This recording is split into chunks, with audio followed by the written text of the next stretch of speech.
இன்றைய நாளுக்கான வசனம் யோவான் 15ஆம் அதிகாரம் இறை வார்த்தைகள் 1 முதல் 5 முடிய. உண்மையான திராட்சை செடி நானே, என் தந்தையே அதை நட்டு வளர்ப்பவர்.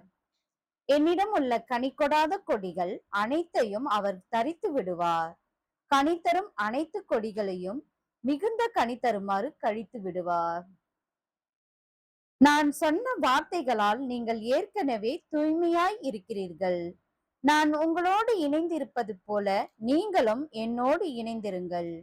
கொடி திராட்சை செடியோடு இணைந்து இருந்தால் அன்றி தானாகவே கனிதர இயலாது. அதுபோல நீங்களும் என்னோடு இணைந்திருந்தால் அன்றி கனிதர இயலாது. நானே திராட்சை செடி, நீங்கள் அதன் கொடிகள். ஒருவர் என்னுடனும் நான் அவருடனும் இணைந்திருந்தால் அவர் மிகுந்த கனி தருவார்.